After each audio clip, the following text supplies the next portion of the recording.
This is why the world cannot survive without Africa. Often called the mother continent, Africa holds the deepest roots of human history. It is the oldest inhabited continent on Earth, where humans and their earliest ancestors have lived for over 5 million years. In many ways, this is where the story of humanity begins. Even the name Africa carries a sense of mystery. Its true origin is still debated by scholars, but several theories stand out. Some trace it to the ancient Egyptian term Afaru Eka, meaning motherland. Others point to the Greek word Afrik, interpreted as without cold, or the Latin word Aprica, meaning sunny. Each possibility reflects how the continent has been perceived across civilizations: warm, life-giving, and foundational. Geographically, Africa is just as powerful as its history. It is the second largest continent on Earth, surrounded by the Mediterranean Sea to the north, the Red Sea to the northeast, the Indian Ocean to the southeast, and the Atlantic Ocean to the west. The equator cuts almost perfectly through its center, placing Africa at the heart of the planet. What is Africa's uniqueness? Africa is not just a continent. It is one of the richest resource hubs on Earth.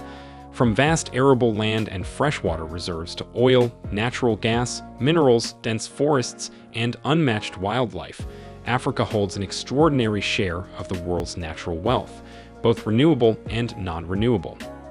Beneath its soil lies immense power. The continent contains around 30% of the world's mineral reserves, 8% of its natural gas, and 12% of its oil. It holds nearly 40% of the world's gold, and up to 90% of its chromium and platinum. Africa is also home to the largest known reserves of cobalt, diamonds, platinum, and uranium. But its strength isn't only underground. Africa possesses about 65% of the world's arable land and nearly 10% of the planet's internal renewable freshwater sources, making it one of the most critical regions for the future of global food and water security. Across the continent, natural capital is not just wealth, it is survival. In many African countries, it accounts for 30% to 50% of total national wealth. More than 70% of people in sub-Saharan Africa rely directly on forests and woodlands for their livelihoods. A significant share of these resources is, however, used unsustainably, while others are lost through illegal activities, meaning that the stream of benefits generated from these resources is being reduced over time. For instance, Africa loses an estimated $195 billion annually of its natural capital through illicit financial flows, illegal mining, illegal logging, the illegal trade in wildlife, unregulated fishing, and environmental degradation and loss. Collectively, the continent has a lot to gain in pulling together and harnessing its vast natural resources to finance the development agenda towards greater prosperity, and it must also ensure that future growth and exploitation of natural resources is results-oriented, climate-resilient, and sustainable. Now, here are the reasons that can explain why the world cannot do without Africa. 1. Favorable climate. Tropical wet conditions occur along the equator, the Gulf of Guinea, and the East Madagascar coast. Temperatures remain near 27 degrees Celsius, 80 degrees Fahrenheit, year-round. Annual precipitation varies from 152 centimeters 60 inches inland to 330 centimeters 130 inches along the coasts. Important crops in Africa's wet regions include plantain, pineapple, coffee, cocoa, and oil palms. Palm oil is the primary cooking oil in Africa, as familiar as olive oil or corn oil in North America. Savanna conditions occur in much of eastern and southern Africa. Temperatures here are cooler and more variant than in tropical wet regions. Annual precipitation is between 50 and 152 centimeters. The dry season in the savanna can last as long as 6 months. Important savanna crops include cassava, peanuts, peppers, okra, eggplant, cucumber, and watermelon. Africa's most important grain crops, millet and sorghum, are grown here. Desert conditions occur in northern Africa, especially in the Sahara and the Sahel. Temperatures can range from 54 degrees Celsius, 130 degrees Fahrenheit, on the hottest days to freezing on the coldest nights. Annual precipitation never exceeds 25 centimeters, 10 inches, and some areas go without rain for years. Important desert crops include date palms and cotton. Mediterranean climate conditions occur along the extreme northern and southern coasts of Africa. These regions have mild temperatures, dry summers, and moderately rainy winters. Important crops include figs, olives, oranges, tomatoes, onions, and large vegetables such as cabbage and cauliflower. Highland conditions occur in the highest elevations of Africa, particularly in the Ethiopian highlands. Temperatures here are much colder than in the surrounding lowlands. 2. Agriculture. Climate plays a powerful role in shaping Africa's agriculture, the backbone of the continent's economy. Farming is not just an industry here, it is a way of life. It employs nearly 2/3 of Africa's working population and contributes between 20% and 60% of the gross domestic product, GDP, in many countries, the total value of goods and services produced each year. Across the continent, agriculture drives livelihoods, feeds nations, and fuels economic growth. From staple crops like wheat and potatoes to global commodities like cocoa and coffee, Africa's land produces resources that sustain both local communities and international markets. Crops such as alfalfa also support livestock and food systems, reinforcing agriculture's central role in everyday life. In Africa, the land doesn't just provide, it powers the economy. 3. Forestry. Forestry, the management of trees and other vegetation in forests, is an important economic activity in Africa. On average, forest products account for 6% of Africa's gross domestic product, GDP, more than any other continent. This is a result of Africa's abundant forest cover, with 0.8 hectares, 2 acres per person, compared with 0.6 hectares, 1.5 acres globally. In Central and Western Africa, where forest cover is heaviest, the forest sector contributes more than 60% of the GDP. The export of forest products, especially high-grade woods like mahogany and okume, brings in significant revenue. These woods are mostly found in the countries of the Cameroon, Central African Republic, Republic of the Congo, Democratic Republic of the Congo, Gabon, and Equatorial Guinea, where there is a dense rainforest. Okume, for example, accounts for 90% of the trees logged in Gabon. These woods are generally exported to Japan, Israel, and the European Union. Mahogany and okume are used to make everything from homes to musical instruments to lightweight aircraft. Today, Africa is torn between developing its forests to their fullest economic potential and protecting these natural landscapes from overdevelopment. For instance, the Central African Forests Commission regulates Africa's forestry sector and promotes sustainable uses of the Congo Basin's rainforest products. The Commission created the Senget Tri-National Landscape, a reserve that covers more than 1 million hectares, 2.4 million acres, of rainforest in Cameroon, the Central African Republic, and the Republic of the Congo. 4. Fishing pole. Africa's fishing industry provides income to more than 10 million people and has an annual export value of $8 billion. Africa has fisheries on all its marine coasts as well as inland. The Great Lakes and Nile River, for instance, support huge freshwater fisheries. Marine fisheries are important to many coastal countries in Africa. West Africa is one of the most economically important fishing zones in the world, producing 3.61 million tons of fish in 2025. Namibia and South Africa are also major players in the marine fish market, exporting between 80 and 90% of their fish annually. The Eastern African countries of Eritrea, Djibouti, Somalia, and Kenya have well-established fisheries in the Red Sea and the Indian Ocean. Small fish such as herring and sardines are the most common catch on the African coastline. However, larger fish such as tuna, cod, hake, and haddock are the most profitable. Africa's extensive inland fisheries contain more than 3,000 fish species and account for 2/3 of global inland fish production. Unlike marine fisheries, the catch from Africa's inland fisheries is not exported. It is consumed almost entirely on the continent, forming a major source of people's protein intake. Africa's Great Lakes support the largest inland fisheries on the continent. Lake Victoria is the most productive freshwater fishery in the world, producing more than 500,000 tons of fish, worth $600 million every year.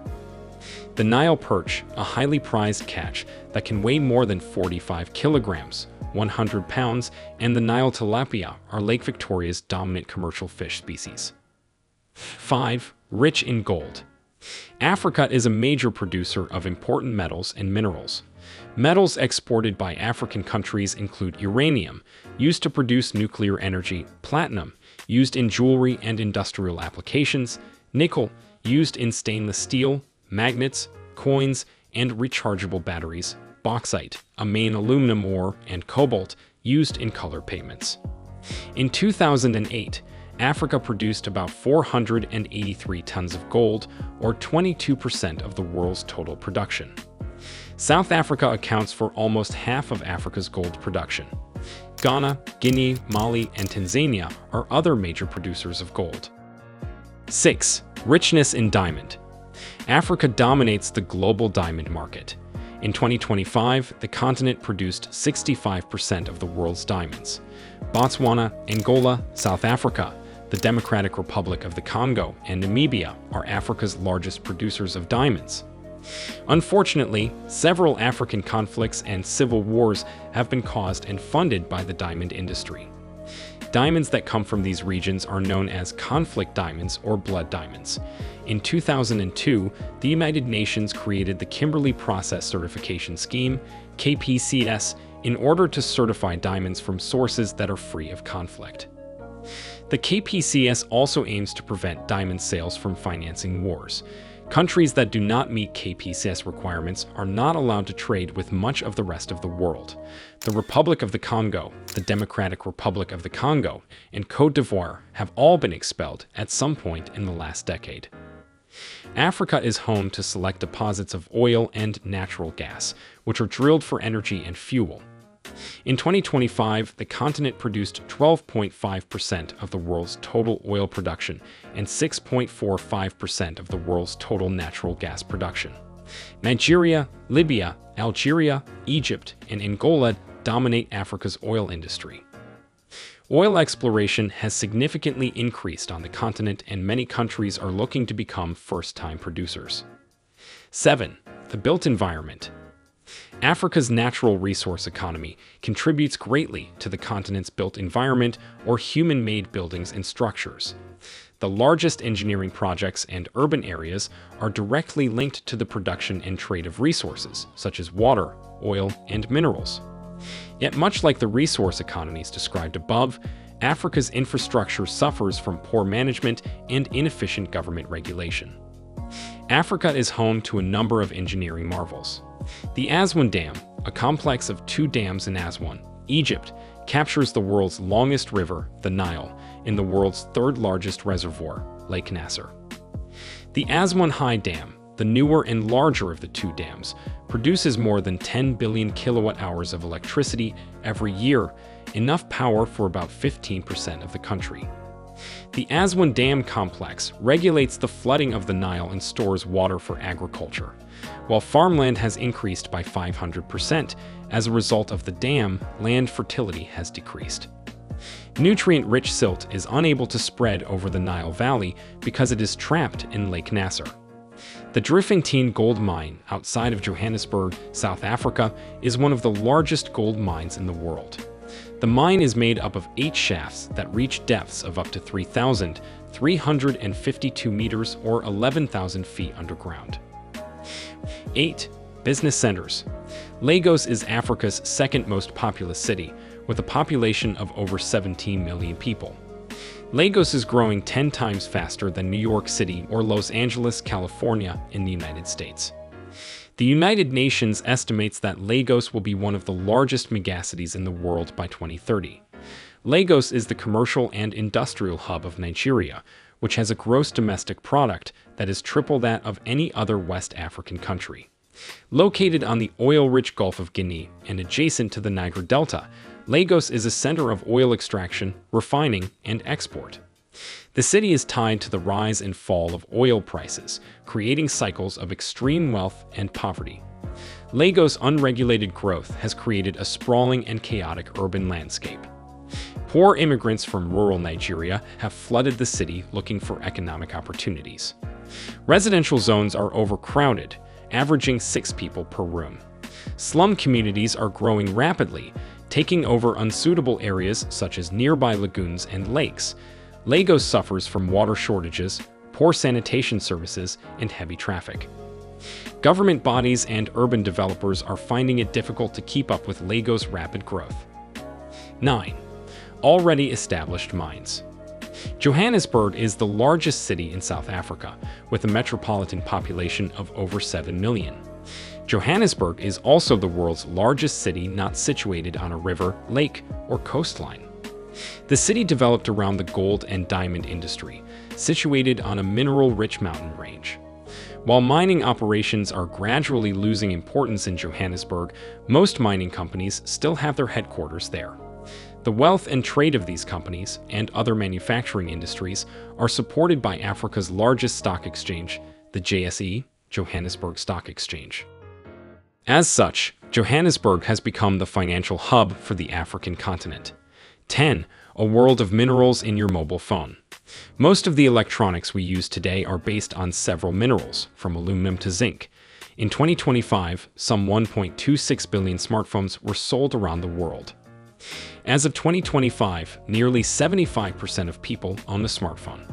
More than half of a mobile phone's components, including its electronics, display, battery, and speakers, are made from mined and semi-processed materials. Lithium and cobalt are some of the key metals used to produce batteries. In 2025, over 75% of the world's cobalt production came from the Democratic Republic of the Congo. Tantalum is another metal used in electronic equipment. Tantalum capacitors are found in mobile phones, laptops, and a variety of automotive electronics. The DRC and Rwanda are the world's largest producers of tantalum. Together, they produce half of the world's tantalum. 11. Top minerals per country. Petroleum and coal are among the most abundant minerals for 22 out of Africa's 54 countries. As of 2025, Nigeria produced most of the continent's petroleum, followed by Libya with 18% and 17% by Algeria. Metals including gold, iron, titanium, zinc, and copper are the top produced minerals in 11 countries. Ghana is the continent's largest producer of gold, followed by South Africa and Mali. Industrial minerals such as diamonds, gypsum, salt, sulfur, and phosphates are the main commodity for 13 African countries. The DRC is Africa's largest industrial diamond producer, followed by Botswana and South Africa. Botswana ranks number 1 in Africa for the production of gem-quality diamonds used for jewelry with a mineral wealth of $125 billion per year. South Africa generates the most money from its mineral resources. Nigeria comes in second with $53 billion per year, followed by Algeria, $39 billion. Angola, $32 billion, and Libya, $27 billion. These 5 countries produced more than 2/3 of the continent's mineral wealth. According to the World Mining Congress, the world extracted some 19.2 billion tons of minerals in 2025. Asia was the largest producer, accounting for 62.3%. 12. Towards sustainable development in Africa. According to the GEO-6 Regional Assessment for Africa, the continent's environment is deteriorating faster than previously expected, sending a clear warning that urgent action is needed. The report highlights a critical truth. Africa's future growth depends on how well it manages its natural capital. Its land, water, forests, and minerals are not just resources. They are the foundation of its economic survival. But that foundation is under pressure. Rapid population growth, combined with the unsustainable exploitation of natural resources, is pushing ecosystems to their limits. At the same time, slow and ineffective regulation has allowed misuse and over-extraction to continue largely unchecked. The result is a growing crisis, one that threatens both the environment and the continent's long-term prosperity. Africa's wealth is undeniable. The challenge now is whether it can be protected before it's too late. Nature is issuing red alerts, as evidenced by the many catastrophes we are experiencing, which, if left unchecked, will keep aggravating food shortages, water scarcity, diseases, conflicts, migration, and poverty, all of which could culminate in the destabilization of economies.